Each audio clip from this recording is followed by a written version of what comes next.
အခွင့်အရေးနဲ့အလုပ်ကိစ္စအကြောင်းတရားဒေသနာတော်အခွင့်အရေးနဲ့အလုပ်ကိစ္စတစ်ခုလုပ်ဖို့အတွက်အခွင့်အရေးဆိုတာရှိတယ်အခွင့်အရေးမရှိရင်အလုပ်ကိစ္စလုပ်လို့အလုပ်မဖြစ်ဘူးပေါ့နော်အဲ့တော့အခွင့်အရေးဆိုတာဓမ္မအရေးကြီးတယ်အခွင့်အရေးရှိတုံးအလုပ်လုပ်မှအလုပ်ကိစ္စအောင်မြင်နိုင်တယ်တမန်အဖြစ်တော့အများကထင်နေကြတယ်ဘယ်ချိန်လုပ်လို့ဖြစ်တယ်လို့ထင်ဘယ်ကိစ္စပဲဖြစ်ဖြစ်ဘယ်ချိန်လုပ်လို့ဖြစ်တယ်လို့ထင်နေကြတယ်တကယ်အလုပ်ကိစ္စလို့ပြောရလောက်အောင်ကြည့်ကြတဲ့အလုပ်ကိစ္စမျိုးတွေကြတော့အခွင့်အရေးရှိမှသာလုပ်လို့ရတာဖြစ်တယ်အခွင့်အရေးမပေးဘူးဆိုလို့ရှိရင်ကိုလုပ်ချင်နိုင်လို့မရဘူးဆိုတာထင်ရှားတယ်အဲ့ဒါတတိထားကြတစ်ခုပေါ့ဒါကြောင့်မို့တတိပေးကြတယ်အခွင့်အရေးကိုလက်မလွတ်စေနဲ့အခွင့်ကောင်းဆိုတာခဏခဏမလာဘူးတခါတည်းမှအခွင့်ကောင်းဆိုတာကြုံတယ်လို့ပြောကြအဲ့ဒါပဲကိစ္စမှမဆိုတေချာစဉ်းစားကြည့်ရင်အဲ့တိုင်းပဲဒါမို့အခွင့်အရေးနဲ့အလုပ်ကိစ္စတစ်ခုလုပ်ဖို့အခွင့်အရေးဟာမတ္တမအရေးကြီးတယ်ကောင်းတဲ့အလုပ်ပဲဖြစ်ဖြစ်မကောင်းတဲ့အလုပ်ပဲဖြစ်ဖြစ်ကိုလုပ်တဲ့လုပ်ငန်းတစ်ခုအောင်မြင်ဖို့ရဟာခွင့်ရရှိတယ်ခွင့်ရရှိတော့လုပ်မှလုပ်ငန်းတစ်ခုအောင်မြင်တယ်ဆိုပါစို့ပညာသင်တယ်ဆိုပါစို့ပညာသင်တဲ့အခါမှာမျက်စိမှုံမှနားလေးမှအသက်အရွယ်ကြီးမှပညာသင်မယ်ဆိုရင်ဒီပညာသင်ရင်အလုပ်ဟာအောင်မြင်ဖို့သိမလွယ်တော့ခွင့်ရည်တွေကုန်သွားပြီလေ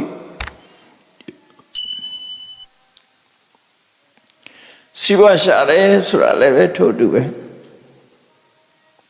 စီးပွားရှာလို့မရတဲ့အချိန်ခါမျိုးမှာစီးပွားရှာခြင်းမအောင်မြင်နိုင်ဘူးစီးပွားရှာဖို့အခွင့်ကောင်းတွေရှိနေတဲ့အချိန်မဲ့စင်ဘွားစီးပွားရှာရတာဖြစ်တယ်အခွင့်အရေးဆုံးရှုံးပြီးတဲ့နောက်မှာစီးပွားရှာဖို့ကြိုးစားရင်အောင်မြင်မှုမရနိုင်ဘူး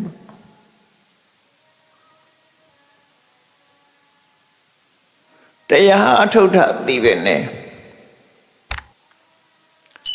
တချို့ကအသက်အရွယ်ကြီးမှတရားပဲလိုက်စားမယ်ဆိုတရားအထုတ်တာအသက်အရွယ်ကြီးမှအထုတ်မယ်ဆိုလို့ရှိရင်အောင်မြင်နိုင်တဲ့အခွင့်အရေးတွေအသက်အရွယ်ကြီးတဲ့ကမှဒါနေသွားပြီအောင်မြင်မှုခက်ခဲသွားပြီဒါကြောင့်မို့အချိန်ခါရှိတော့အရွယ်ကောင်းတော့လှုပ်တဲ့လှုပ်ထိုက်တာလှုပ်ရမယ်လို့ပညာရှိတဲ့သတိပေးတာပဲဖြစ်တယ်ဆိုပါစို့အသက်အရွယ်ကြီးတဲ့ပုဂ္ဂိုလ်ဟာကိုယ်ချေကိုယ်လက်ကိုမပိုင်တော့တဲ့အနေအထားမျိုးရောက်ပြီအင်အားကြီးပြက်လက်နေမှတရားထိုင်ခြင်းနဲ့တရားအထုတ်ခြင်းနဲ့ဆိုရင်မလွယ်ဘူးပေါ့နော်ခွေးဆုံးရှုံးသွားတယ်ပေါ့ငယ်တုန်းကကြိုးစားမယ်ဆိုရင်အများကြီးရနိုင်တယ်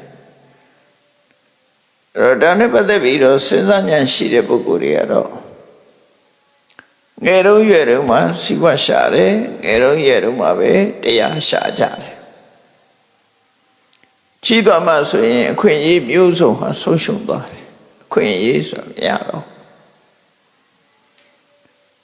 အခွင့်အရေးဆိုတာအခြေအနေတစ်ခုမပေးတာမပေးလို့ရှိရင်လည်းအဲ့ဒီခွင့်အရေးဟာပျက်စီးတာပဲအခြေအနေပေးတဲ့အချိန်လေးမှာ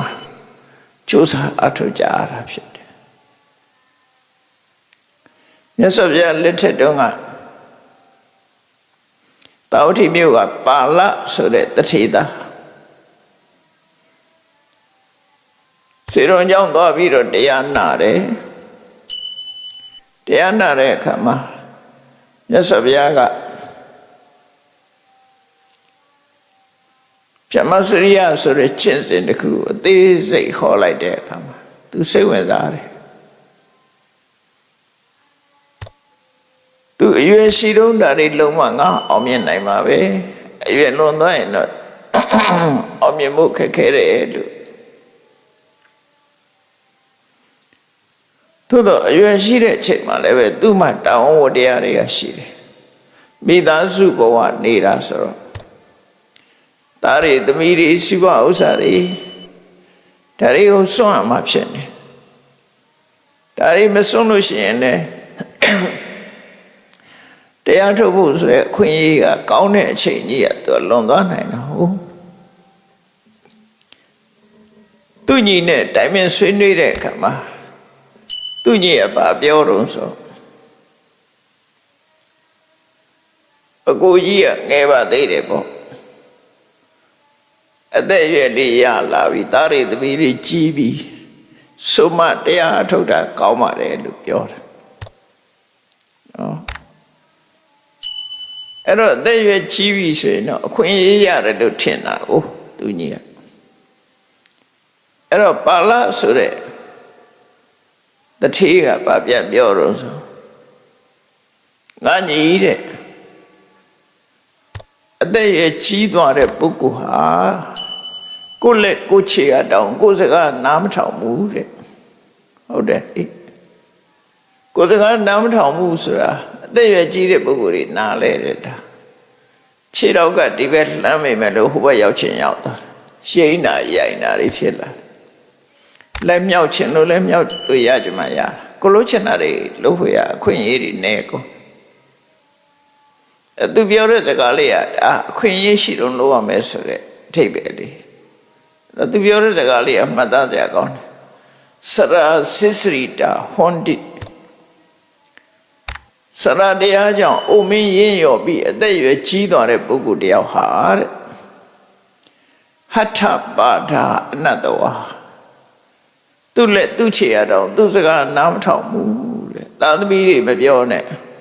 သူ့လက်သူ့ခြေရတော့သူ့စကားနားမထောင်တော့ဘူးသူလုံးချင်တိုင်းလုံးလို့မရဘူးလို့ပြောတာနော်စကားနားမထောင်ဘူးယထသောဝိဟတထမောဝိဟတထမောဆိုအသက်ရွယ်ကြီးလာလို့ရှိရင်အင်အားတွေကဆိုးပျက်စီးသွားပြီထရတော့မှမထနိုင်ဘူးသူများထူပေးရတဲ့အနေထားမျိုးတွေရလာတက်ကြီးတော့ငယ်ငယ်တုန်းကဝိဇောရိယဆရာတော်ဘုရားကြီးတရားဟောတာကြားဘူးလိုက်တယ်နာဘူးလိုက်တယ်အေးအသက်ရွယ်ရလို့ရှိရင်ထားခြင်းမိစုနဲ့ဒူးနဲ့လက်နဲ့မိတ်ဆက်ရတယ်တဲ့ဆရာတော်ကြီးကလို့ပြောတယ်ဒူးလက်ထောက်ပြီးထားတာကိုပြောတာဒူးနဲ့လက်နဲ့မိတ်ဆက်နေရပြီ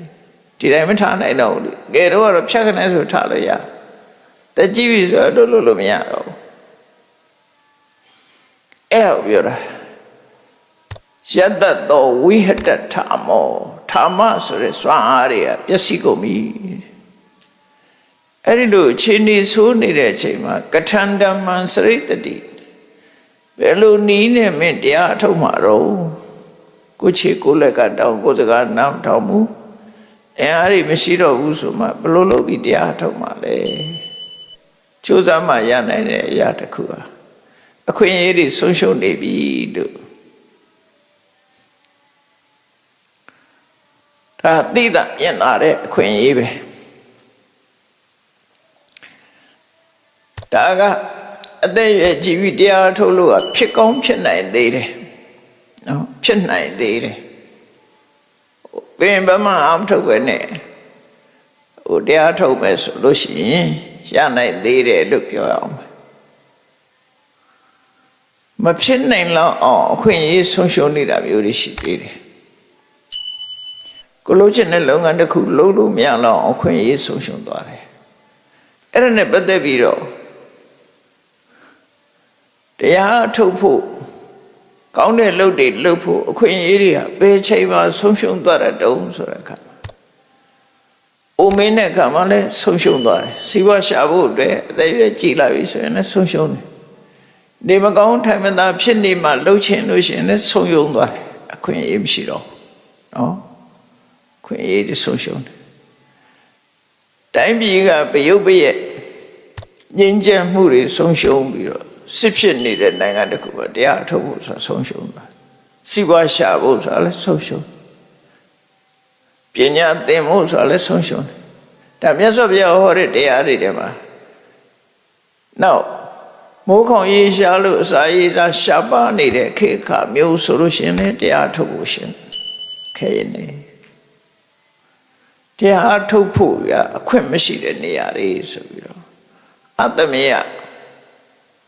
သုတ်တန်လို့ထင်တယ်အင်္ဂုတ္တမှာမြတ်စွာဘုရားဟောထားတာရှိတယ်ပေါ့နော်အခုဒီကနေ့ပြောချင်တာကတော့အခွင့်အရေးနဲ့အလုပ်ကိစ္စမှာမြတ်စွာဘုရားဟောထားတဲ့အခဏသုတ်တံဟိုရှိတုန်းက၈ယောက်နဲ့၁ယောက်ဆိုတဲ့တရားဟောဘူးတယ်အဲ၈ယောက်နဲ့၁ယောက်လို့နာမည်ပေးပြီးတော့ဟောထားတဲ့တရားနဲ့တူတူပဲလို့မှတ်တယ်လူ၈ယောက်ကအခွင့်အရေးဆုံးရှုံးနေတယ်၁ယောက်ပဲအခွင့်အရေးရှိတယ်အဲ့တော့၉ယောက်ထဲမှာ၁ယောက်ပဲအခွင့်အရေးကောင်းရတယ်ခွင့်အရေးကောင်းမရတဲ့လူတွေကများတယ်လို့သူဆိုလို့ဘာနဲ့ပတ်သက်တဲ့အခွင့်အရေးတုံးဆိုလို့ရှိရင်ကိုယ့်ဘဝမှာအကောင်းဆုံးအသိဉာဏ်ရဖို့ကြိုးစားအထောက်တာနဲ့ပတ်သက်လာလို့ရှိရင်အခွင့်အရေးကဘယ်လိုဟာလဲလုံးဝလုံးလို့မရအောင်ခွင့်ရေးဆုံးရှုံးနေတာတွေကဘယ်ဒုက္ခမျိုးတွေလဲဒါအထူးဆန်းမဟုတ်ဘူးအလုပ်ကိစ္စနဲ့အခွင့်အရေးဆိုတာဩဃတထဲမှာပါတဲ့ရပ်ပြစ်၈ပါးအဲ့ဒါကိုရှင်းပြောတာနော်ရပ်ပြစ်၈ပါးဆိုတာအရရဲ့အပြစ်၈မျိုးလို့အဲ့မှာဆိုထားတော့လေအခွင့်အရေးဆုံးရှုံးမှုဆိုလို့လေနော်အဲ့တော့ကိုယ့်ကိုအခွင့်အရေးမဆုံးရှုံးရအောင်ဒီတရားကိုနားထောင်ပြီးတဲ့အခါမှာငါတို့ဟာအခွင့်အရေးမဆုံးရှုံးအောင်မလုပ်သင့်နဲ့ဆိုတော့ကိုယ့်ကိုဆုံးဖြတ်တယ်အဲ့ဒါအတွက်မြတ်စွာဘုရားဟောထားတဲ့သုတ်တံတစ်ခုရှိတယ်အခဏသုတ်တံအခွင့်အရေးနဲ့အလုပ်ကိစ္စလူတွေကတော့ထင်ကြတယ်လောကမှာလူတွေကအခွင့်အရေးကောင်းတယ်မကောင်းဘူးဆိုတာသိပြီးတော့သိတယ်ရှိကြဘူးအခွင့်အရေးကောင်းမှအလုပ်တစ်ခုကလုပ်လို့ရတယ်လို့ဆိုလို့တယ်မိုးခေါင်ရေရှားနေတဲ့အချိန်သက်ကန္တရာကြီးမှာနေရတဲ့လူတွေစိုက်ပျိုးရေးလုပ်ဖို့ဆိုခက်ခဲတယ်လေဥပမာစင်ကာပူလိုနိုင်ငံမျိုးစိုက်ပျိုးရေးခွင့်ရေးရှားပါနေတယ်မဖြစ်နိုင်တဲ့နေရာမျိုးဖြစ်တယ်စိုက်ပျိုးရေးနဲ့လုပ်ဖို့ခဲရင်နေပေါ့ခွင့်ရေးမရှိဘူးတစ်ဖက်ကြည့်လိုက်ရင်လည်းပင်လေကြီးရေကလည်းရေချိုးမရှိဘူးရေငန်းစိုက်ပျိုးရေးလုပ်ဖို့ဆိုတာမတမခဲရင်မြန်မာနိုင်ငံလိုနိုင်ငံမျိုးကြတော့စိုက်ပျိုးလို့ရတဲ့မြေတွေများစွာရှိတယ်ရှေးချိုးတွေကလည်းအမတမပေါ်တိုင်းပြည်ရဲ့ထိတ်ကနေပြီးတော့အလဲဘဟုမြေပုံကြီးရဲ့အလဲဘဟုတဲ့တဲ့ကနေပြီးတော့ဟိုးစားကနေပြီးတော့စီးဆင်းနေတဲ့အေယာဝတီမြစ်ကြီးရှိတယ်အေယာဝတီမြစ်ကြီးရဲ့ဖေကနေပြီးတော့အရန်စီးဆင်းလာတဲ့သံလာဝတီတို့ဒုဋ္ဌဝတီတို့ချင်းတွင်းတို့ဆိုတဲ့သံလာဝတီအဲ့ဒီမြစ်အရန်နေရရှိတယ်စိုက်ပျိုးရေးလုပ်ဖို့တော့အခွင့်အရေးအကောင်းဆုံးပဲအဲ့ဒါအခွင့်အရေးလို့ပြောတာနော်လှုပ်လို့ဖြစ်နိုင်တဲ့အခွင့်သို့တော့လှုပ်လာမလှုပ်ဘူးဆိုလို့ရှိရင်အဲ့ဒီခွင့်အရေးကဆုံးရှုံးသွားမှာပဲသိကြတယ်အဲ့ဒါလိုပဲ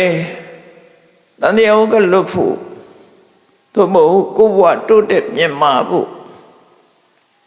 ကြိုးစားအထုတ်မယ်ဆိုလို့ရှိရင်လေအမြဲတမ်းလုပ်လို့ရလားအမြဲတမ်းဒီခွင့်ရရနိုင်သလားဆိုမရနိုင်ဘူးအဲ့တော့အခွင့်အရေးတွေအခွင့်အရေးနဲ့လောကိစ္စလို့ဆိုတဲ့နေရာမှာနံပါတ်1ကဘလို့ပြောထားတော့တရားဓုတရားမြတ်ရဖို့မြင့်မြတ်တဲ့အကျင့်ကိုကျင့်ဖို့တန်တရားကထွက်ပေါက်ရဖို့နိဗ္ဗာန်ကိုမျက်မှောက်ပြုဖို့ဆိုရယ်အခွင့်အရေးဟာအလုံးကိုနဲတယ်တခြားအခွင့်အရေးတွေတဲ့ပိုနဲတယ်လို့ဆိုလို့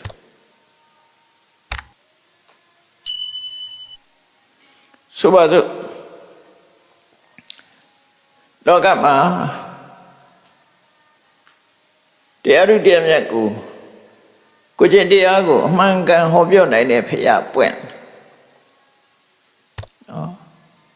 ပွင့်လဲပွင့်တယ်တရားလဲဟောတယ်ဖရာလဲပွင့်တယ်တရားလဲဟောတယ်ဟောတဲ့တရားကလည်းတကယ့်ကိုငြိမ်းချမ်းမှုကိုပေးနိုင်တယ်နိဗ္ဗာန်ကိုရောက်စေနိုင်တယ်အဲ့ဒီလိုအခြေအနေမျိုးမှာဘယ်ပုဂ္ဂိုလ်ဟာအခွင့်အရေးဆုံးရှုံးနေသလဲဖရာပွင့်တဲ့ခေတ်နဲ့ခေတ်ဆိုတာပေါ်နေတယ်ဖရာတရားဟောနေတာလည်းရှိနေတယ်ဆိုတော့မြန်မာပြည်မှာအခုချိန်ပြောမှဆိုရင်မြတ်စွာဘုရားသာသနာရှိနေသေးတော့ဖရာပွင့်တဲ့အချိန်လို့ပြောလို့ရတယ်ဖရာဟောတဲ့တရားတွေကိုကြားနာခွင့်သင်ယူခွင့်ရှိနေသည့်အတွက်ကြောင့်တရားတွေပွင့်လင်းနေတယ်လို့ဆိုလို့ရတယ်အဲ့တော့ဖရာလည်းရှိတယ်တရားလည်းရှိနေတယ်အဲ့ဒီအချိန်မှာအခွင့်အရေးရနေတဲ့ပုဂ္ဂိုလ်တွေရှိကြတယ်အဲ့ဒီမဲ့အခွင့်အရေးဆုံးရှုံးသွားတဲ့ပုဂ္ဂိုလ်တွေလည်းအများကြီးရှိတယ်ဒါအခွင့်အရေးတစ်ခုပဲဖရာလည်းပွင့်နေတယ်တရားလည်းဟောနေတယ်ဒါအခွင့်အရေးတစ်ခုအဲ့ဒီအခွင့်အရေးကိုလက်လုံးမမီနိုင်တော့အောင်လုံးဝဆုံးရှုံးသွားတဲ့ပုဂ္ဂိုလ်တွေကဘယ်ပုဂ္ဂိုလ်တွေလဲဘယ်လိုနည်းနဲ့မှဒီအခွင့်အရေးကိုသုံးမချနိုင်တော့တဲ့ပုဂ္ဂိုလ်ရှိသေးတယ်အဲ့ဒီလိုဖျားပွင့်တရားဟောနေတဲ့အချိန်မှာသူတော်ဟာတူဟာငရဲကြနေတယ်ဆိုငရဲရောက်နေတဲ့လူတယောက်ဟာဖျားပွင့်တာလည်းသိဖို့မရှိဘူးတရားလည်းနာဖို့မရှိဘူးအဲ့တော့ဒါကြီးမားတဲ့ဆုံးရှုံးမှုကြီးတစ်ခုဖြစ်နေဘယ်လိုမှသူကအခွင့်အရေးမရနိုင်တော့နော်ဘယ်လိုမှအခွင့်အရေးမရအဲ့ဒီပုဂ္ဂိုလ်ကလုံးဝဆုံးရှုံးတဲ့ပုဂ္ဂိုလ်လို့အဲ့ဒါကိုကြည့်ပြီးတော့ရပ်ပြစ်၈ပါးဆိုတာငရဲကြနေတာရဲ့အပြစ်တစ်ခုဆိုပြီးတော့ပမာဩကာသထဲမှာထည့်ပြီးတော့ဆိုတာဖျားပွင့်တရားဟောနေတဲ့အချိန်မှာငရဲကြနေအခွင့်အရေးတွေဆုံးရှုံးသွားပြီအဲ့တော့ငရဲဟာတရားဓုတရားမြတ်ရဖို့အယက်မဟုတ်သည့်အတွက်ကြောင့်ဒါအယက်ရဲ့အပြစ်ဆိုပြီးတော့သူတို့သုံးလေးရှိကြတယ်ပေါ့နော်အမှန်တော့ငရဲကြနေတဲ့ပုဂ္ဂိုလ်သည်တရားနာဖို့အခွင့်အရေးဖျားဖူးဖို့အခွင့်အရေးလုံးဝဆုံးရှုံးသွားပြီတို့ဆိုလိုတာနော်အဲ့ဒါကနံပါတ်1နံပါတ်2ကလောကမှာဖျားပွင့်နေတရားလည်းဟောနေတယ်သို့တော့ကံကောင်းကြောင်းလာလို့တိရစ္ဆာန်ဖြစ်နေတိရစ္ဆာန်ဆိုတာခံယူနိုင်တဲ့အသိဉာဏ်မရှိဘူးလေသင်ပေးရင်အမှတ်ဉာဏ်နဲ့လောက်တတ်တာပဲရှိတယ်ထိုးရင်းပြီးတော့သိတယ်အသိမရှိဘူးသင်ညာပဲရှိတယ်ပညာမရှိဘူးတိရစ္ဆာန်ဆိုတာအဲ့တော့တိရစ္ဆာန်ဘဝရောက်သွားပြီဆိုတဲ့ပုဂ္ဂိုလ်တယောက်ဟာဒီဖျားပွင့်လို့တရားဟောနေတယ်ဆိုတဲ့ဒီအခွင့်အရေးကြီးကိုအသုံးချဖို့သူကလက်လက်မမီတော့လုံးဝဆုံးရှုံးသွားပြီဒီပုဂ္ဂိုလ်ကလည်းဒါမျိုးမရှိဘူးလားဆိုရှိတာပေါ့နော်ဖျားပွင့်တရားဟောနေတဲ့အချိန်မှာတိရစ္ဆာန်ဖြစ်နေရင်သွားပြီကောင်းတဲ့အခွင့်အလမ်းကြီးတစ်ခုလုံးကိုသူကလက်လွတ်ဆုံးရှုံးသွားပြီလို့ဆိုလိုတယ်ထို့တူပဲ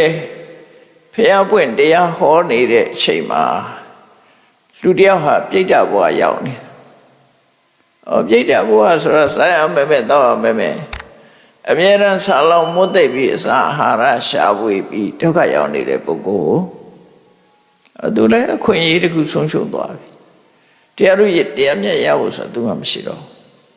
အဲ့တော့ငရဲတရိစ္ဆာန်ပြိတ္တာအဲ့ဒါဖျားပွင့်တရားနာဖို့အခွင့်အရေးဆိုသူမှမရှိတော့ဘူးလို့ဆိုလို့ဒါကအဆိုးပုံတွေရောက်နေတာနောက်ကောင်းတဲ့ပုံရောက်ပြီမဲ့လို့အခွင့်အရေးဆုံးရှုံးနေတဲ့ပုဂ္ဂိုလ်တွေရှိသေးတယ်မြတ်စွာဘုရားပွင့်နေတရားတွေလည်းဟောနေတယ်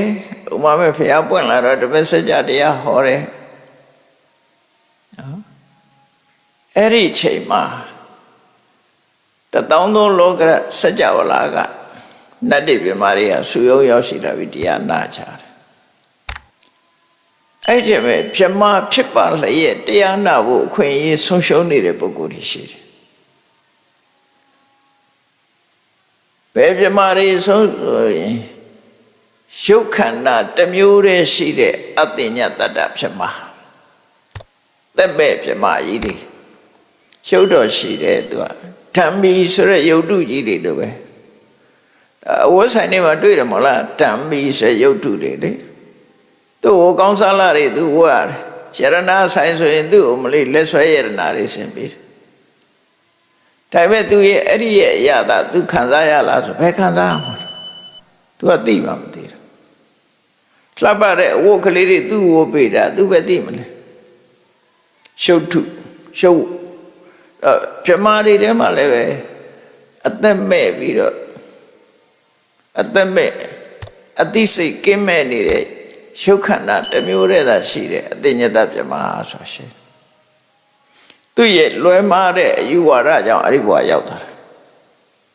ဘယ်လိုလွယ်မားတော့ဆိုရင်သူကစားချင်တာလဲဒီစိတ်လှုပ်ချင်တာလဲဒီစိတ်စိတ်မရှိရင်ကောင်းတယ်စိတ်ကပဲလူတွေကိုဒုက္ခပေးတယ်ဆိုစိတ်ကိုမုန်းတီးတဲ့အတွေးတွေဝင်လာပြီးတော့စိတ်မဖြစ်ဖို့ကြိုးစားလိုက်တာအသိစိတ်ကင်းမဲ့တဲ့ပြမဘဝရောက်တာအဲ့ဒီပြမတွေကဖျားပွင့်တဲ့အခါမှာသူတို့တရားနာခွင့်ဆုံးရှုံးသွားကြတယ်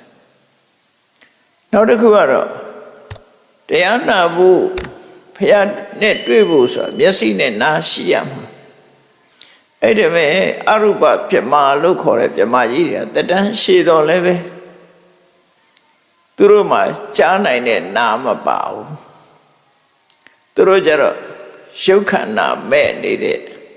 နန္တရားတသက်မြတ်တာဖြစ်နေတဲ့ပြမလို့ခေါ်တယ်ဖျားလောင်းနဲ့ပထမဆုံးတရားဖျားလောင်းတော့ထွက်လာတဲ့အခါမှာပထမဆုံးတွေ့တဲ့အာလာရကာလမဆိုတဲ့ယတိကြီးဥဒကရမဗုဒ္ဓဆိုတဲ့ယတိသူတို့ဟာအဲ့ဒီ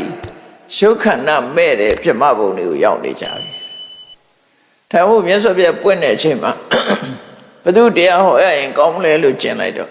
ကြည့်လိုက်တဲ့အခါမှာ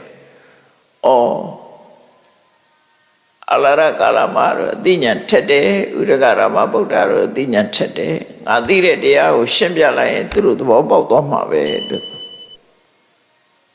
ဖျားပထမဆုံးစဉ်းစားတာသူတို့နှစ်ယောက်ကိုစဉ်းစားတာတရားဟောမယ်စဉ်းစားလိုက်ပြီးကြည့်လိုက်တဲ့အခါကျတော့သူတို့နှစ်ယောက်တော့မရှိကြတော့အလာရကာလမှာဖျားမပွင့်ခင်9ရက်လောက်ကနေဆုံးသွားပြီဥဒကရမဗုဒ္ဓကမနေ့ကပဲဆုံးသွားတယ်ဆိုလုံးဝလွတ်သွားပြီသူတို့ဆုံးသွားပြီဘယ်ရောက်သွားတော့ဆိုတော့အခုရှုခန္ဓာကင်းမဲ့တဲ့နားမပါတဲ့ကြားနိုင်စွာမရှိတဲ့နန္တရားတက်တက်ရှိတဲ့အရူပပြမမျိုးဖြစ်သွားတယ်ပြီးတော့တက်တန်းကလည်းမတမရှိကြတယ်ဒါမို့လို့တက်တန်းရှိတဲ့ပြမမျိုးဖြစ်နေတာပုဂ္ဂိုလ်တွေဟာလည်းပဲနောက်ထပ်ဖျားပွင့်အောင်ရေမတရားဖျားလည်းသူတို့ဖူးခွင့်မရှိတော့မမိတော့နော်သူတို့ကအသက်ရှင်နေသေးတာလွတ်သွားတယ်ပရက္ခဝါကဖျားတွေလွတ်ကုန်တာကုန်နောက်ကဝါလည်းမိမမိမသူတို့ခွာနဲ့တွေ့ချင်အဲ့တော့သူတို့ဟာတားဆုံးရှုံးသွားတယ်တန်တရားတွေကထွက်ဖို့လမ်းကြောင်းသူတို့ရှာမတွေ့တော့ဖះနဲ့တွေ့ဖို့ဆိုတာညခက်သွားတယ် အဲ့ဒါပြောတာအခွင့်အရေးဆိုသူလည်းလွတ်ဆုံးရှုံးသွားတယ်ဘယ်လိုနည်းနဲ့မှပြန်မရနိုင်တဲ့ပုဂ္ဂိုလ်တွေမရနိုင်တဲ့ပုဂ္ဂိုလ်တွေဆုံးရှုံးနေတာမဟုတ်လို့အဲ့တော့တတန်းရှိတဲ့ရှုခန္ဓာမဲ့တဲ့ဖြစ်မှာတတန်းရှိပြီးတော့အသိစိတ်ကင်းမဲ့တဲ့ဖြစ်မှာအဲ့ဒီပြမမျိုးဖြစ်နေတဲ့ပုဂ္ဂိုလ်ဟာတရားကြားနာရဖို့ဆိုတဲ့အခွင့်အရေးမှသူကလုံးဝမရှိတော့ဘူးလို့ဆိုလို့တယ်ဒါကြောင့်မို့အဲ့ဒါကိုလည်းရက်ပြစ်၈ပါးထဲမှာတစ်ပါးအနေနဲ့ထည့်ထားတယ်ငရဲတရိစ္ဆာန်ပြိတ္တာတတန်းရှိကြတဲ့ရုပ်မဲ့နာမဲ့ဖြစ်မှာ၄ခုအလုံးနော်၄ခုနောက်တစ်ခုကတော့လောကမှာဘုရားတော့ပွင့်ပါရဲ့တရားလည်းဟောနေတယ်ဒါပေမဲ့ဒီပုဂ္ဂိုလ်ကလူဘုံတော့ရောက်တယ်လူဘဝတော့ဖြစ်တယ်ဒါပေမဲ့အလွန်ဝေးလံတိခေါင်လူမရောက်သူမရောက်တောတောင်နေချားနေတဲ့ခုပြောတဲ့အဘောရိချိနိစာလူရိုင်းမျိုးထဲမှာကျွန်းနေလူရိုင်းမျိုးတွေထဲမှာသွားဖြစ်တယ်ဘယ်လိုမှသတင်းကြားအောင်ပြောလို့မရတဲ့လူသာဖြစ်ပေမဲ့လို့လူမနေရတဲ့ပုဂ္ဂိုလ်မျိုးတွေပေါ့နော်အဲ့ဒါမျိုးတွေရှိတယ်လေအစွန်ဖြားကြပြီးတော့ဘုရားတရားကိုသိနိုင်စွာမရှိတဲ့အသိဉာဏ်မရှိတဲ့လူရိုင်းမျိုးတွေလူရိုင်းဘဝမှာရောက်ရှိနေပထမဆုံးကျွမ်းမှနေတဲ့ပုဂ္ဂိုလ်တွေဟာအဘောရိจิနေလို့ခေါ်တဲ့အတတ်ပညာလည်းမရှိဘူး။ဘာပဲအမေရိကတိုက်မှာဆိုလို့ရှိရင်အမေရိကတိုက်အခုလူရင်ကျေးလို့ဆိုတော့စီဝါရှာတတ်ပြီးတော့ပညာတတ်တဲ့ပုဂ္ဂိုလ်တွေမရောက်ခင်အရင်ရောက်နေတာတွေကဘယ်သူတွေတုံးဆို Red Indian ဆိုလူမျိုးတွေပဲသူတို့ကပထမဆုံးကျွန်းနေလူမျိုးတွေလို့ပြောတာ Red Indian သူတို့ကအရက်တောက်တာတဲ့လည်းသိမရှိကြခဏခေတ်မှာတော့အမေရိကန်နိုင်ငံအစိုးရသူတို့လာကပေးထားသူတို့ရဲ့ကိုလိုနီနေရာဌာနတစ်ခုသတ်မှတ်ပေးထားတယ် Red Indian colony ဆိုတတ်မှတ်ပေးထားပြီးတော့သူတို့ဝေကြီးတဲ့နာထောက်ပံ့ပြီးတော့ပေးထားတယ်ပညာလည်းမသိညာဘူးသူတို့ပဲထောက်ပံ့ရေးစားပြီးနေကြတဲ့ပုဂ္ဂိုလ်တွေအဲ့ဒါမျိုးတွေတို့ဆိုလို့ရပေါ့နော်အဲ့ဒီလူတွေအမှအခွင့်အရေးရကောင်းရလာနိုင်သေးတယ်နောက်တစ်ခါAustralia မှာလည်းပဲဘောရိဂျီနီဆိုတဲ့လူရိုင်းနေရှိတယ်နောက်ဒီနာကဘုရားဝတ္တနိုင်ငံလေးဖြစ်တဲ့သီရိလင်္ကာနိုင်ငံမှာလည်းပဲလူရိုင်းစာရှိသေးတယ်ဝေဒလို့ခေါ်တယ်ပစိုးမို့ဘူးတုံးလုံးနေတယ်မွေးလိုက်ရင်အဲ့တော့လေးနဲ့မြားနဲ့ဓာတ်နဲ့တရိစ္ဆာန်တွေတပ်ဖြတ်ပြီးတောထဲမှာဒီတိုင်းနေဒီတိုင်းစားနေကြတာမဟုတ်ဆိုးလုံးနဲ့ပဲတက်မွေးတယ်အစိုးရကသူတို့ယဉ်ကျေးအောင်ဆိုပြီးတော့အိမ်တွေဘာတွေဆောက်ပြီးကျောင်းတွေဘာတွေတည်ပြီးအဲ့ဒီအိမ်တွေကိုမိရှုပြီးတော့ထွက်ပြေးသွားကြတာမနေဘူးအဲ့လိုလူမျိုးတွေရှိတယ်အဲ့ဒီလိုပုဂ္ဂိုလ်မျိုးဖြစ်နေလို့ရှိရင်မြတ်စွာဘုရားတရားကိုသိဖို့ဆိုတာမတမခဲရင်သွားတယ်အဲ့ဒါကြောင့်ဒါလည်းအခွင့်အရေးတစ်ခုတရားသိဖို့အခွင့်အရေးတစ်ခုကဆုံးရှုံးနေတာသွားတယ်လို့သူဆိုလို့တယ်နောက်ဆုံးရှုံးမှုတစ်ခုကတော့ဘာတော့ဆိုလို့ရှိရင်မြတ်စွာဘုရားလည်းတရားဟောတယ်သို့တော့ဘုရားပွင့်တဲ့နေရာမစ္စည်းမဒေသမှာလည်းလူဖြစ်တယ်သို့တော့လည်းသူကအယူဝါဒလွယ်မှားနေတဲ့ပုဂ္ဂိုလ်ဘုရားတရားကိုမယုံကြည်တဲ့ပုဂ္ဂိုလ်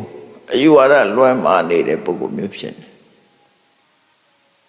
မ မိစ္ဆာဒိဋ္ဌိပေါ့မယုံကြည်တဲ့ပုဂ္ဂိုလ်အဲ့ဒီဘာသာတရားနဲ့ယုံကြည်မှုမရှိစိတ်ဆန္ဒမရှိတဲ့ပုဂ္ဂိုလ်တွေကလည်းပဲတရားဥဒ္ဒေတရားမြတ်ရဖို့ခွင့်ရဆုံးရှုံးသွားတယ်လို့သူတို့ဆိုလို့တယ်သူတို့ရဲ့အယူဆအရတမန်တော်ရှိတယ်ဆိုတာလက်မခံဘူးကံကံအေးကျိုးဆိုတာလက်မခံဘူး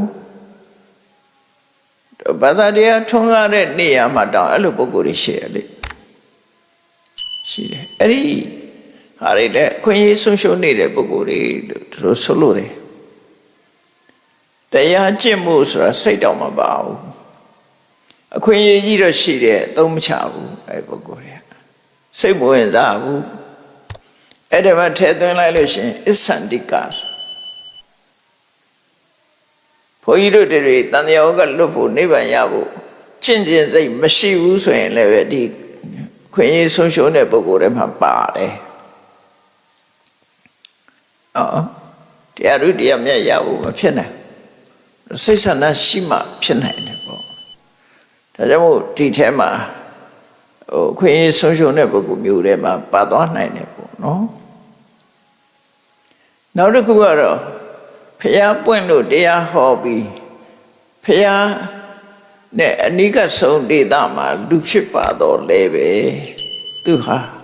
အသိဉာဏ်ကင်းမဲ့ပြီးဆွမ်းအားနာမကြဘဝရောက်တယ်လူထဲမှာလည်းပဲဉာဏ်ကြီးမမီတဲ့ပုဂ္ဂိုလ်တွေရှိတယ်လေနော်လူတော့ဖြစ်ပါရဲ့အော်တီဇမ်တို့ဘာတို့ဒါမျိုးတွေဖြစ်နေဆွမ်းအားနာမကြဖြစ်နေအဲ့ဒီပုဂ္ဂိုလ်ဟာလည်းပဲဆုံးရှုံးခြင်းတစ်ခုပဲကောင်းတဲ့စကားလားမကောင်းတဲ့စကားလားစကားရဲ့အထိပ္ပယ်တောင်မှပဲသိနိုင်စွမ်းမရှိဘူးအဲ့ဒါလို့သိနိုင်စွမ်းမရှိအောင်ထုံထိုင်းတဲ့ပုဂ္ဂိုလ်မျိုးဖြစ်နေတယ်ဆိုရင်လေ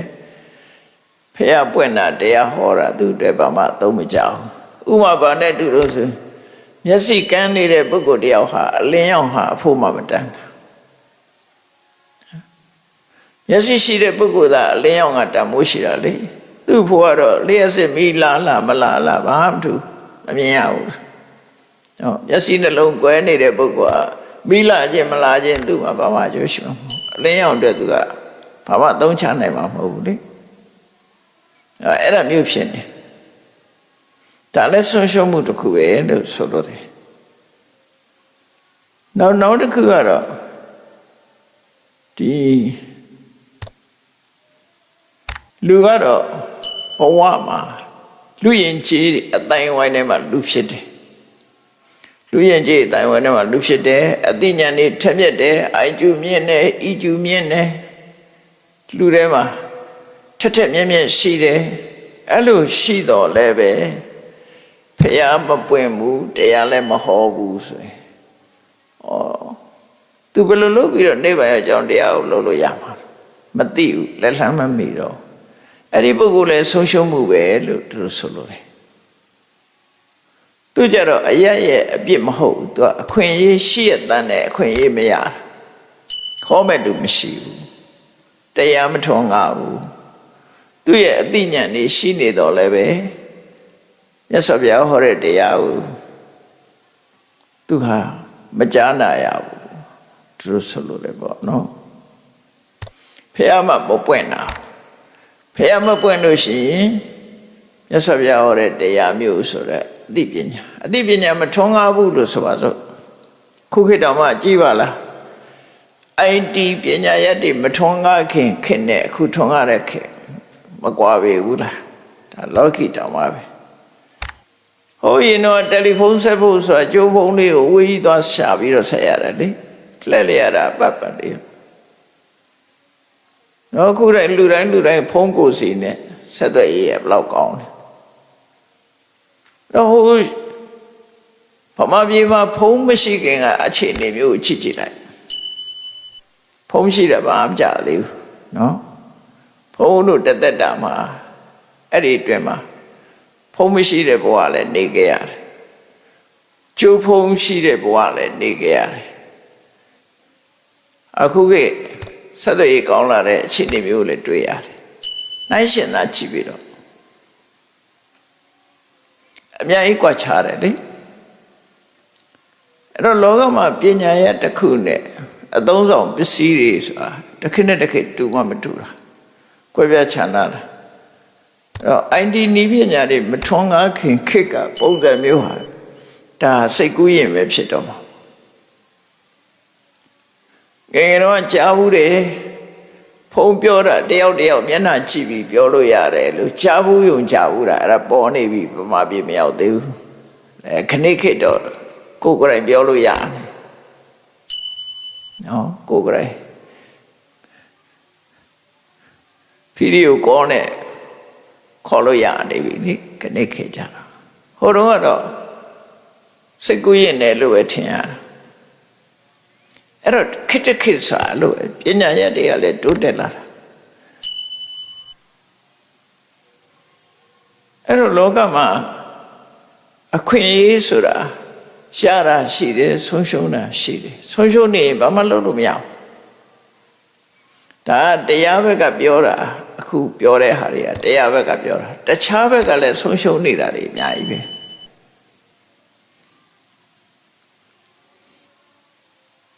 ဆုံးရှုံးမှုတွေအများကြီးရှိတယ်ပေါ့နော်အဲ့တော့လိုက်ကြည့်လိုက်မယ်ဆိုရင်ဖះပွက်နေတဲ့အချိန်မှာဆုံးရှုံးတဲ့လူက9ယောက်ရှိတယ်ဖះပွက်နေတဲ့အချိန်မှာငရဲကြနေတာ1ငရဲကြနေတယ်2တရိษံဖြစ်နေတယ်3ပြိတ္တာဖြစ်နေတယ်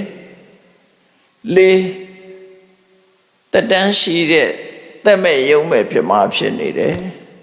5တော့အောင်ချုံကြလူသူမရောက်တဲ့အထိတမှာလူရိုင်းမျိုးဖြစ်နေတယ်6မိစ္ဆာဒိဋ္ဌိအတွေးအခေါ်တွေဝင်နေတယ်ခွန်အသိဉာဏ်ကင်းမဲ့သူဖြစ်နေတယ်အဲ့ဒါဘုရားပွင့်နေတဲ့အချိန်မှာဘုရားပွင့်ရဲ့တန်နဲ့ဒီအခွင့်အရေးမသုံးနိုင်တဲ့ပုဂ္ဂိုလ်တွေဒီအခွင့်အရေးသုံးချလို့မရတဲ့ပုဂ္ဂိုလ်9ယောက်ဘုရားမပွင့်လို့အခွင့်အရေးဆုံးရှုံးတာက1ယောက်အဲ့တော့ဆုံးရှုံးတာရဲ့တော့တူတူပဲဒီပုဂ္ဂိုလ်10ယောက်အဲ့ဒါကိုပဲရပ်ပြစ်10ပါးရှမ်းသမျိုး5ပါးဝိပဿနာတရား4ပါးဆိုပြီးတော့ဆုတောင်းနေကြဩကာသထဲမှာထဲဆုတောင်းတာအဲ့တော့ခွင့်ရတစ်ခုရှားဖို့ဆိုတာမတမခဲနေတာပေါ့နော်အခွင့်အရေးနဲ့အလုပ်ကိစ္စအဝင်ခွင့်ချဖြစ်ပါမှအကျိုးကိစ္စတစ်ခုဖြစ်နိုင်တယ်နှုတ်ဆိုမဖြစ်နိုင်ဘူးတဲ့ဒါကိုဆိုလို့လေနော်အဲ့တော့အခွင့်အရေးဆိုတာဘာလဲအလုံးအကြောင်းတရားတွေညှိညွတ်တဲ့အခါမှာဒါအခွင့်အရေးအပြည့်အဝရတယ်ဆိုပါစို့ကိုကအယောင်ဝယ်စီဝါရေးလုပ်ချင်တယ်ဆိုရင်ရောင်ရည်ဝယ်တာကောင်းတဲ့ထိသမှာနေတယ်အယောင်ဝယ်ဖြစ်ထွန်းတဲ့နေရာမှာနေတယ်ကိုယ်ကြည်တနာထောက်ပံ့မဲ့ပုဂ္ဂိုလ်တွေရှိတယ်နော်ကိုယ်ကိုဝယ်မဲ့ပုဂ္ဂိုလ်တွေရှိတယ်ဆိုတာအခွင့်အရေးတွေပဲလေခွင့်ရေးစိုက်ပျိုးရေးလုပ်ချင်တဲ့ဆိုရင်ရှေးကောင်းမြေကောင်းရှိတယ်မိုးလေဝသကောင်းတယ်ဒါအခွင့်အရေးတွေပဲဒီထက်တစ်ခုချို့တက်သွားလို့မရအခွင့်အရေးဆိုတာမျိုးမျိုးရှိတယ်ပေါ့နော်ကိုလို့ချင်းလူကပညာသိဉာဏ်နဲ့ကိုနေတဲ့နေရာမှာတက္ကသိုလ်မရှိဘူးကျောင်းမရှိဘူးဘုရားအောင်ဆန်းထုတ်ပတ်တိကြည့်လိုက်မယ်ဆိုရင်နတ်မောက်သားသူကနတ်မောက်မှာကအစင်းမြင့်တဲ့ကျောင်းမရှိဘူးမရှိတဲ့ကရေနံကျောင်းသွားပြီးကျောင်းနေရတယ်လို့ကြားဘူးအဲ့ဒါပေါ့အခွင့်အရေးဆိုတာအများကြီးရှိတာမဟုတ်ဘူးဆိုတာနော်တကယ်လို့မရှိတဲ့နေရာတကယ်လို့ပညာဘယ်လိုလုပ်ရမရနိုင်အဲ့လိုဆိုလို့တယ်ပေါ့နော်အဲ့တော့အခွင့်အရေးဆိုတာအကြောင်းအကျိုးညီညွတ်ပြီးရလာတဲ့အခွင့်အရေးဆိုတာပါလေတန်တရားဥက္ကလွတ်ဖို့အတွက်အကောင်းဆုံးအခွင့်အရေးကပါလေလောကမှာဖျားပွင့်တာဟာတခု ဖះပွင့်ယုံပွင့်ပြီးတရားမဟောဘူးဆိုရင်လည်းရမှာမဟုတ်ဘူးဖះပွင့်တယ်တရားဟောတယ်နော်အင်းကြီးဖះပွင့်တယ်တရားဟောတယ်သူကလည်းအသိဉာဏ်ရှိတယ်ဖះပွင့်တဲ့ဒေသမှာလူဖြစ်တယ်အသိဉာဏ်ရှိတယ်အဲ့ဒါလောက်စုံစည်းမိရင်ကိုပဲနိဗ္ဗာန်ရောက်တရားဉာဏ်ခွင့်ရသွားပြီအဲ့ဒီတုတ်တံမှာဒီလိုအခွင့်အရေးတွေနဲ့ပတ်သက်ပြီးတော့ရှင်းလင်းဟောကြားထားတာဖြစ်တယ်ဒါကြောင့်မို့အခွင့်အရေးနဲ့အလုပ်ကိစ္စအခွင့်အရေးရှိမှအလုပ်ကိစ္စဆိုအလုပ်လို့ရတယ်ဆိုတာကိုမှတ်သားပြီးတော့မြတ်စွာဘုရားဆက်ပြီးတော့ဒီတုတ်တံမှာဟောထားတာလေးကဘာလို့ဆိုလူဘဝလည်းရတယ်မြတ်စွာဘုရားဟောတဲ့တရားလည်းတရားဓမ္မလည်းထွန်းကားနေတယ်ဉာဏ်ခွင့်ရနေတယ်အဲ့ဒီအချိန်မှာကိုယ်ကလည်းလူဘဝအသိဉာဏ်ရှိတဲ့ပုဂ္ဂိုလ်ဖြစ်တယ်တရားလည်းနာလို့ရနေတယ်အဲ့ဒီအချိန်လေးတောင်မှပဲဒါအခွင့်ကောင်းမှလားလို့မသိပဲနဲ့အချိန်ဖြုံးလိုက်လို့ကုန်လွန်သွားတဲ့ပုဂ္ဂိုလ်ရှိသေးတယ်နော်ခွင့်ကောင်းကြုံပြီမဲ့လို့ကြုံနိုင်ရလားမရဘူးအဲ့လိုခွင့်ကောင်းနဲ့ကြုံပြီးလက်လွတ်ဆုံးရှုံးသွားတဲ့ပုဂ္ဂိုလ်တွေအများကြီးရှိသေးတယ်သူတို့ဆိုလို့တယ်အဲ့ဒါကြောင့်အခွင့်အရေးဆုံးရှုံးမှုတွေအမှန်တမ်းများတယ်တဲ့လောကမှာဖះဆိုတာတကယ်ကိုတစ်ခါတည်းမှသာပွင့်တာမပွင့်တဲ့အချိန်ကအလွန်များတယ်ဒါစဉ်းစားကြည့်ပြီးတော့တို့တွေဟာခုချိန်မှာဖះပွင့်တဲ့ခေတ်ခါနဲ့ကြုံနေတယ်ဖះတရားတော်တွေကိုဉာဏ်ခွင့်ရနေတဲ့အချိန်ရှိတယ်အဲ့တော့ဉာဏ်ခွင့်ရနေကြတယ်ထို့ပါလို့တင်တယ်လေဒီတရားတွေမှာလာတဲ့အတိုင်းဒီကျင့်စဉ်တွေကိုတို့တွေကျင့်တဲ့ကြည်ကြံကြုတ်ကိုအထောက်တင်တယ်လို့ပဲဆုံးဖြတ်ရမှာဖြစ်တယ်အဲ့ဒါမလို့ရင်လည်းရပြီးသားအခွင့်အရေးဆုံးတော့အောင်မှာပဲနော်ဆုံးတော့အောင်မှာပဲဒါကြောင့်ကိုအားပေးမယ်ဆိုလို့ရှိရင်တော့အဲ့ဒါကြောင့်ကိုသတိထားမှာတော့တရားဓမ္မသိဖို့အတွက်အခွင့်အလမ်းကိုမဆုံးရှုံးစေဖို့လိုအပ်တယ်အခွင့်ဆိုတာဟာထာဝရရှိနေမှာမဟုတ်ဘူးကျော်လွန်သွားနိုင်သေးတယ်အခွင့်အလမ်းကုန်သွားပြီးတော့မှဒုက္ခရောက်ပြီဆိုတဲ့အချိန်မှာလူတွေကစိုးရိမ်တော့ကြတွေဖြစ်ကြတယ်များသောအားဖြင့်လူဘဝမှာဝိចេတနာလည်းပြည့်စုံတယ်အသိဉာဏ်လည်းရှိတယ်သို့တော့ပြောသလိုနေပြီးတော့မကောင်းမှုဒုစရိုက်တွေနဲ့ချိန်ကုန်ပြီးလူဘဝမှာလူဘဝကသိဆုံးသွားလို့ငရဲရောက်ပြီဆိုတဲ့အခါမှာလူတွေကပြန်ပြီးတော့တန်းတကြတယ်ငါတို့အချိန်လေးတကားကုန်ခဲ့တယ်ပတ်စံတွေလည်းရှိတယ်တို့ဟာကုသိုလ်ကောင်းမှုမလုပ်ခဲ့ဘူးခုတို့ဒုက္ခတွေရောက်နေပြီတို့အဲ့အချိန်မှာတောကပြန်ဖြစ်တာရာဇဂျူမျိုးကဆေးတဲ့အတော်ကြီး၄ယောက်ဆေးတဲ့ကအတော်ကြီး၄ယောက်လူဘဝမှာစီပါဥစ္စာရှာကြတယ်သူတို့မသုံးရမဆွဲရခုတ်ချစ်ပြီးတော့စီပါရှာကြတာစီပါရှာဖို့ပဲသူတို့ချိုးစားတယ်တခြားလူရေးတန်းရေးဘာမှစိတ်ကူးမရှိဘူးသူတို့စီပါရှာဖို့ပဲကြိုးစားဘဝဆိုတာထာဝရနေရတဲ့နေရာမဟုတ်ဘူးလေအချိန်တန်တော့အချိန်တန်နဲ့ဆိုတာကိုယ်အချိန်နဲ့ကိုယ်ပဲတနေ့ကျတော့ကိုလက်ရှိဘဝကနေထွက်ခွာကြရတဲ့အနေအထားမျိုးတွေရှိတယ်အဲ့ဒီလိုလူဘဝမှာစီးပွားဥစ္စာပဲရှာပြီးတော့ဘာကုသိုလ်မှမလုပ်ဖဲနဲ့အချိန်တန်တော့ထွက်ခွာသွားရတဲ့အခါမှာပစ္စည်းဥစ္စာတွေကိုဆွဲလန်းပြီးတော့ရာဇဂျုံမြို့မှာပြိတ္တမကြီးတွေဖြစ်နေတယ်တဲ့နော်ပြိတ္တမကြီးတွေဖြစ်တော့သူတို့ကတော့သိနေတာသူတို့ဘဝကိုရှူချုံမရပြန်ပြီးတော့ပြောကြတယ်သူတို့ပြောတာလေးကလည်းအမတ္တမခြေကွဲစရာကောင်းတယ်နော် မယံဘောဂီတန်ဟရိမတမေနဝိတမေနစာငါတို့ကတော့တရားတဲ့နီးရောမတရားတဲ့နီးရောစီဝဥစ္စာရအောင်ရှာခဲ့ကြတယ်ပင်ပန်းခံပြီးတော့ငါတို့ဟာစီဝရအောင်ရှာကြတယ်တေအင်းကြီးပြိပုံစံဒီငါတို့ရှာထားတဲ့ငွေကြေးတွေပစ္စည်းဥစ္စာတွေကိုကြံတဲ့လူတွေက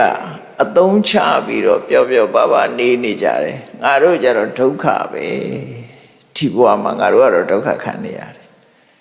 ရှာခဲ့တဲ့ရလက်ကသူတို့လည်းမသုံးရဘူးနော်သူတို့ရှာထားတဲ့ပစ္စည်းကိုသူတို့ရဲ့မျိုးဆက်တွေကနေသုံးပြုနေကြတယ်သူတို့ကြတော့ရှားလိုက်ကပါတော့ဆိုဒုက္ခပြိတ္တာဘဝရောက်သွားတဲ့ဒုက္ခပဲရတယ်တောကဖြစ်တာအဲ့လိုဖြစ်တာနော်ရှားနေတော့သိမစင်စားမိဘူးပေါ့အာကျုံမတဲ့ရှားကြပြုကြမသိခြင်းနဲ့ယုတ်တည်းဆုံးသွားတဲ့အခါကျတော့မကောင်းတဲ့ဘဝရောက်သွားရှောက်တော့ပြန်ကြည့်တယ်ငါတို့တော့ရှားလိုက်ရတာအနေမနာအညာခုငါတို့ရှားထားသမျှသူတို့သုံးနေကြတယ်တေအင်းကြီးပြိပုံစံတည်တယ်ခြားလူတွေသုံးပြုနေမယံဒုက္ခတဘာကိနေတယ်ငါတို့ရလိုက်တာတော့ဒုက္ခပဲဘလောက်ချီကွဲစရာကောင်းလဲစဉ်းစားကြည့်နော်လောကလူတွေကအဲ့တိုင်မှာပဲအများစုကအဲ့လိုဖြစ်တယ်ကိုရှာတာကိုသုံးမသွားလို့ရှိရင်ကိုရလိုက်တာဒုက္ခသာဖြစ်တယ်ကိုအဲ့ဒါတွေကစဉ်းစားရမှာလို့သူပြောတာအဲ့ဒါတွေမစဉ်းစားဘူးဆိုလို့ရှိရင်အဖြေမထုတ်နိုင်မှာမဟုတ်ဘူးဒါကြောင့်မို့ဒီအချိန်လွန်သွားမှဆုံးရှုံးသွားမှတောကဖြစ်မဲ့အစားအချိန်ရှိတဲ့ခိုင်လေးမှာကြိုးစားအထောက်တင်နေတဲ့အမျက်ရအောင်ကြိုးစားအထောက်ရမယ်သူဆိုလို့တယ်နော်မလုံးမိတဲ့အမှားတွေကလောကမှာလုံးမိတဲ့အမှားတွေရှိတယ်လို့မလုံးမိတဲ့အမှားတွေလည်းရှိတယ်ခုနပြိတ္တမာကြီးတွေကမလုံးမိတဲ့အမှားလူရမယ်တန်ရမယ်ဆိုတာတွေမလုံးမိဘူးမလုံးမိတဲ့အမှားအဲ့ဒီအမှားကိုခံနေကြရတယ်လို့ဆိုလို့တယ်အဲ့ဒါဘာကြောင့်လို့ဆိုအဝိဇ္ဇာနိဟုတော်ပေါ်တော်တယ်အမှန်မသိခြင်းကကိုယ်ကိုလာပြီးတော့ပိတ်ဆို့ထားတယ်အဝိဇ္ဇာဆိုတဲ့မောဟကပိတ်ဆို့ထားသည့်အတွက်ကြောင့်အမှန်မသိတော့ဘူးသူဘယ်ဟာလုံးတဲ့နဲ့ဘယ်ဟာမလုံးတဲ့ဘူးဆိုတာမမြင်ဘူးမျက်စိပိတ်ခံထားအဲ့ဒါကြောင့်ဝိညာဉ်နာခြင်းဆိုတဲ့တန်တရားထဲမှာကြုံကြပြီးတော့ဆင်းရဲဒုက္ခနဲ့ကြုံတွေ့နေရတယ်တဲ့ဒါကြောင့်မို့တတိပေးလိုက်တဲ့အခါတော့ဘာလို့ဆိုရင်သာသနာတော်ရှိနေတဲ့အခိုက်လူဝရလာတဲ့ပုဂ္ဂိုလ်တွေဟာမြတ်စွာဘုရားကဘာလို့လို့အလုံးတဲ့တယ်လို့ဆုံးမဩဝါဒပေးထားတာကိုဘုရားရဲ့စကားအတိုင်းဆုံးမစကားအတိုင်းလိုက်နာပြီးတော့ကျင့်တဲ့နဲ့ကျင့်ရမှာဖြစ်တယ်အဲ့ဒီလိုကျင့်ပြီးတော့မြတ်စွာဘုရားဟောကြားတဲ့ဆုံးမတဲ့အတိုင်းကိုချင်းတရားကောင်းမအောင်ကျင့်ကြံကြိုးကိုအထောက်ကြမယ်ဆိုလို့ရှိရင်သူတို့ရလိုက်တဲ့ခဏလေးကအမှန်တမ်းတန်ဖိုးရှိတဲ့ခဏဖြစ်သွားတယ်အကျိုးအမြတ်တွေအများကြီးရသွားတယ်ဥပမာဆိုပါတော့ကိုရှာဝေထားတဲ့ပစ္စည်းတွေကအကောင်းဆုံးရလတ်ကိုတန်ဖိုးရှိတာကိုရအောင်ယူချင်ဒါနကောင်းမှုလုပ်တယ်။ဘာလို့ဒါနကောင်းမှုကသာကိုယ့်အတွက်ဒီကုသိုလ်စေတနာအသာကိုယ့်အတွက်မှာအကျိုးပေးမှာကိုဒီပစ္စည်းဥစ္စာဆိုတာတည့်သွားလို့မရဘူးလေ။နောက်ဘဝကိုယူသွားလို့မှမရတာ။ကိုယ်ခန္ဓာကိုယ်ကြီးတော့ယူသွားလို့မရဘူး။အဲ့တော့ကိုယ်ရရှိပိုင်ဆိုင်ထားတဲ့ဟာကိုဒါနကောင်းမှုလုပ်ရမယ်ဒါနကောင်းမှုဆိုတာအလူကြီးပေးတာဒီလိုကြီးလည်းမထင်နဲ့ကိုယ်နဲ့ပတ်ဝန်းကျင်မှာကိုယ့်အမေကိုကြွေးတယ်ကိုယ့်အဖေကိုကြွေးတယ်ကိုယ့်မိသားစုကောင်းမွန်ထားတယ်ကြွေးတယ်မွေးဒါဒါနကောင်းမှုတွေပဲလေ အိနိနာချင်းတွေကျွေးတယ်မိတ်ဆွေသင်္ကာတွေကျွေးတယ်ဒါလည်းဒါနကောင်းမှုတွေပဲဘာပဲလှူဒန်းကျွေးမွေးဟိုလိုအလှူကြီးလုံးမှဒါနကောင်းမှုမဟုတ်ဘူးလုပ်လို့ရတယ်နောက်ဆုံးဝင်မြတ်စွာဘုရားဟောထားတာကိုစားတဲ့ဓမင်းညာဟင်းညာလေးတောင်တိရစ္ဆာန်လေးတွေစားကြပါစေဆိုတဲ့ intention ရည်ရွယ်ချက်နဲ့ဓမင်းညာဟင်းညာလေးတွေကိုစွန့်ပြစ်ရင်တောင်မှပဲအဲ့ဒီကုသိုလ်ရဲ့အကျိုးကကိုယ်စီရောက်တယ်လို့ပြောထားတာဗျာဒါနောက်ဆုံးနော်အညံ့ဆုံးလို့ပြောတာအဲ့ဒါတော့ကိုယ်စီရောက်လာမယ်လို့ပြောတာအဲ့တော့မိတ်ဆွေတွေကိုကော်ဖီလေးတစ်ခွက်တိုက်တာလို့ထမင်းလေးတစ်နက်ကျွေးတာဒါတွေလည်းဒါနာတွေပဲအကုန်လုံးကအဲ့ဒီကတော့အရက်တော့မတိုက်နဲ့ပေါ့ရက်တိုက်တာသူ့ကိုဖြက်စီရရောက်သွားတယ်နော်မဟုတ်တဲ့ဘက်ကိုအားပေးတဲ့ဒါနမျိုးတော့မလုပ်ကောင်းဘူးကုသိုလ်လို့ထင်ရပေမဲ့လို့တပည့်သားအကျိုးပျက်စီးသွားတဲ့ဟာမျိုးကြရင်တော့ဒါနလို့မခေါ်ဘူးသူကနော်သူ့အတွက်အကျိုးရှိစီကိုယ်စိတ်ကလည်းပဲမွန်မြတ်တဲ့စိတ်ဓာတ်ရှိရမေတ္တာစေတနာနဲ့ကြွေးတာမွေးတာလှူတာဒါနအကုန်လုံးဒါအဲ့ဒါကိုရထားတဲ့ပစ္စည်းတွေကအနှစ်သို့မဟုတ်တန်ဖိုးပစ္စည်းဥစ္စာတွေကတန်ဖိုးကိုရယူခြင်းလို့ရှိရင်ဒါနကောင်းမှုလို့ကိုယ်ခန္ဓာကိုယ်ခြေလက်အင်္ဂါတွေကတန်ဖိုးကိုရခြင်းဘာလို့အောင်ကိုယ်ရကြည့်တဲ့ပုဂ္ဂိုလ်ခါရောပြုနော်ကိုယ်ကြည့်တဲ့ပုဂ္ဂိုလ်တွေကိုခါရောပြုတယ်ယူသေးတယ်လေးစားတယ်လက်ဟုတ်ချီတယ်ရှ िख ိုးတယ်အဲ့ဒါဝိယဝိစာတွေလှုပ်ပေးတယ်ဟိုဖိုးကြီးမေကြီးတွေလမ်းမလျှောက်နိုင်တွဲပြီးတော့ပို့ပေးတယ်ပုဂ္ဂိုလ်မရွေးဝိယဝိစာလှုပ်ပေးတယ်အဲ့ဒါတွေကကိုယ်ခန္ဓာကိုယ်အရင်ပြုပြီးတော့ရလိုက်တဲ့ကုသိုလ်ပဲနောက်တစ်ခါကိုယ်ခန္ဓာကိုယ်အရင်ပြုပြီးတော့လုပ်တာကိုချင်းသီလထိမ့်သိမ်းဆောင်ရှောက်တယ်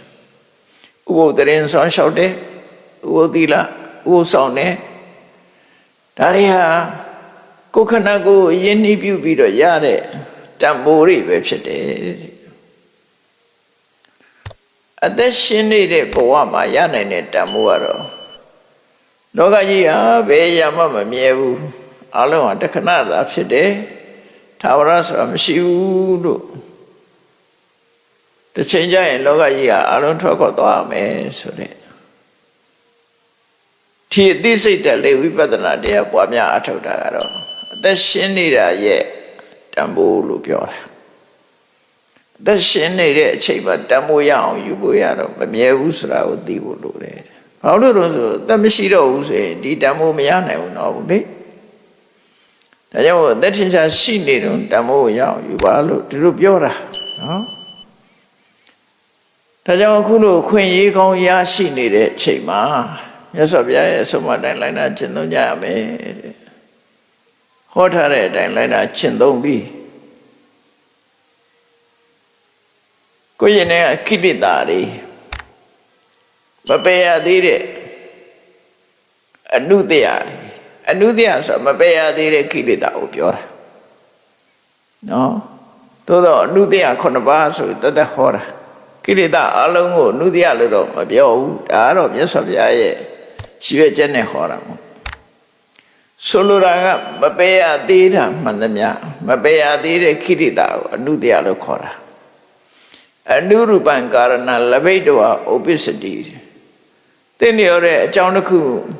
ဖြစ်ပေါ်လာမယ်ဆိုရင်သူကဖြစ်ပေါ်လာတတ်တယ်အကြောင်းပေါင်းတစ်ခုပေါင်းလိုက်လို့ရှိရင်ဖြစ်လာနိုင်တဲ့အနေအထား possibility potentiality လို့ပြောတာအနုတ္တယဆိုတာအကောင်ထဲဖြစ်နေတာမဟုတ်ဘူးသို့တော့နောက်ထပ်အကြောင်းတစ်ခုပေါင်းလိုက်ရင်ဖြစ်လာတာဖြစ်လာနိုင်ခြေရှိတာကိုနုတ္တယဥပမာပဲအခုခေတ်ပြောတဲ့စကားနဲ့ပြန် positive ပေါ့ positive က activate မဖြစ်သေးဘူးလေ positive ရှိနေတာပဲကိလေသာ positive ဖြစ်သို့တော့ဒါဖြစ်ပေါ်လာဖို့လှုပ်ရှားထကြွလာဖို့နောက်ထပ်အကြောင်းတစ်ခုထည့်လိုက်ရင်လှုပ်ရှားထကြ gas မီးချစ်ဖူးလေးကိုနောက်တဲ့အခါဖိပြီးတော့ချက်လိုက်တာနဲ့မီးတောက်ကလေးကဖြစ်လာတယ်သို့တော့အဲ့ဒီမီးတောက်ကလေးက gas မီးချစ်ထဲမှာရှိနေလာတာဆိုမရှိဘူးအဲ့ဒါမျိုးကိုအနုတ္တယလို့ခေါ်တာအနုတ္တယစင်စမဲ့ပြန်ကိန်းနေတာအဲ့ဒါကြောင့်မပယ်ရသေးတဲ့ကိလေသာလို့ဒီလိုပြောတာနော်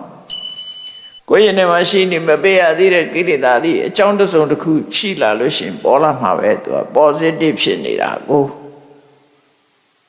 အဲ့လိုဆိုလို့လေနော်အနုတ္တယအဲ့ဒီအနုတ္တယပါမကြံရအောင်ဖယ်ရှားပြစ်လိုက်ရမယ်လို့ဆိုလို့လေဖယ်ရှားပြစ်နိုင်အောင်ကြိုးစားအထောက်ရမယ်အဲ့လိုဖယ်ရှားပြစ်လိုက်တယ်ဆိုရင်တန်တရားရဲ့တစ်ဖက်ကံဒါတော့တင်စားပြောတာပါဟိုဘက်ကံဆိုတာ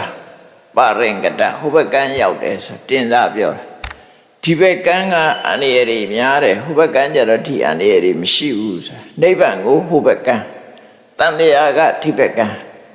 ဒါတော့ပေါ့အောင်တင်စားပြောတဲ့အရာသာဖြစ်တယ်တော့ရှင်းရှင်းပြောမယ်ဆိုရင်ခန္ဓာရှိနေရင်တန်တရားခန္ဓာတွေဆက်ဆက်ဖြစ်နေတာတန်တရားခန္ဓာမဖြစ်တာကနိဗ္ဗာန်ပဲဒါပြင်ခန္ဓာမဖြစ်တာခန္ဓာဖြစ်တာကဘာကြောင့်ဖြစ်တာလဲဆိုရင်ကိရိတာနဲ့ကံကြောင့်ဖြစ်တာအဲ့တော့ခန္ဓာမဖြစ်ချင်လို့ရှိရင်ကိရိတာနဲ့ကံပဲဖယ်ရှားမှာဖြစ်တယ်ကိရိတာတွေကိုဖယ်ရှားလိုက်ရင်ကံတွေအကျုံးပေးတော့ကြံမပေးရင်ခန္ဓာဆိုမရတော့အဲကြောင့်တရားကျင့်နေဆိုကိရိတာဖယ်ရှားဖို့ကျင့်ရတာပဲဖြစ်တယ်ကိရိတာကိုဖယ်လိုက်ခြင်းအပြင်ကံတရားတွေကအကျိုးမပေးတော့ဘူးခန္ဓာသည်လုံးဝမဖြစ်တော့ဘူးဆိုရင်ဒါနိဗ္ဗာန်ပဲတို့ဆိုလို့တယ်ပေါ့နော်အဲဒါကြောင့်မို့နေရာဌာနနဲ့ပြောတဲ့အခါကျတန်တရားကဒီဘက်ကံနိဗ္ဗာန်ဆိုတာဟိုဘက်ကံလို့ဒါတင်စားပြီးတော့ပြောတဲ့စကားလို့တို့မှခန္ဓာရှိနေတာတန်တရားခန္ဓာမရှိတော့တာနိဗ္ဗာန်အဲ့လိုလည်းပြောလို့ရတယ်ဥပ္ပါဒောဒုက္ခံအနုပ္ပါဒောဒုက္ခဥပ္ပါဒောခန္ဓာ၅ပါးဖြစ်ပေါ်နေခြင်းဟာဒုက္ခဒုက္ခပဲဘာလို့ဆိုဖြစ်လာလို့ရှိရင်အိုရမယ်နာရမယ်သိရမယ်အနုပ္ပါဒောခန္ဓာမဖြစ်တာကဒုက္ခချမ်းသာမဖြစ်မှပဲချမ်းသာမှာဖြစ်ရင်တော့အိုခြင်းနာခြင်းသိကြမလို့ဘူးဒီလိုဆိုလိုတာပေါ့နော်အဲကြောင့်မဖြစ်အောင်ကဘာလုပ်အောင်လဲဘာကြောင့်ဖြစ်တာတုံးဆိုတာကိုကြည့်ပြီးဖြစ်နိုင်တဲ့အကြောင်းတရားတွေကိုရှင်းပြတာဘာနဲ့ရှင်းတာတုံးမက်ကအကျင့်ကိုကျင့်ပြီးတော့မက်ခရှိပါအကျင့်ကိုကျင့်ပြီးတော့ရှင်းပြတာဘာနဲ့ရှင်းတာတုံးဆိုအသိဉာဏ်နဲ့ရှင်းပြတာအဓိကတော့အသိဉာဏ်နဲ့ရှင်းလိုက်တာဟိုလိုရှင်းတာမဟုတ်အသိဉာဏ်နဲ့ရှင်းလိုက်တာအဲဒါကြောင့်မို့မဉဏ်ပေါ်လာရင်ဒါတွေအကုန်လုံးရှင်းပြီးသားဖြစ်သွားတယ်လို့အဲ့တော့မြတ်စွာဘုရားကဒီအခွင့်အရေးနဲ့အလုပ်ကိစ္စဆိုတာဒီသုတ်တန်ကိုကြည့်မယ်ဆိုလို့ရှိရင်ဗဒံမနိဗ္ဗာန်ရဲ့အကြောင်းအခွင့်အရေးတစ်ခုရှာရှိဖို့ဆိုတာမတန်ခက်တဲ့အကြောင်းအခွင့်အရေးရရှိနေတဲ့အတိုင်းအလုပ်ဟာလုပ်လို့ရတယ်ဆိုတဲ့အကြောင်းသိရှိနားလည်အောင်မြတ်စွာဘုရားဒီသုတ်တန်ကိုရှင်းနေဟောကြားတာဖြစ်ပါတယ်တရားချက်ခင်သူတော်စင်ပြိဿပေါင်းတို့မြတ်ဗုဒ္ဓရဲ့ဆုံးမသုတ်တန်တရားများဟာအကြောင်းနဲ့အကျိုးကိုင်းကြီးအောင်ဆုံးမဟောကြားထားတာဖြစ်လို့မိမိတို့ကိုယ်ပိုင်ဉာဏ်နဲ့စဉ်းစားဆင်ခြင်ပြီးဘာလို့တဲ့နဲ့ဘာမလုပ်တဲ့မှုဆိုတာကိုယ်ပိုင်ဉာဏ်နဲ့စဉ်းကျင်စဉ်းစားပြီးဆုံးဖြတ်ပြီးကျင့်ကြံကြုတ်ကိုအထောက်ကြမှာဖြစ်တယ်လို့မှတ်သားနာယူပြီးကြိုးစားအထောက်နိုင်ကြပါစေကုန်သတည်း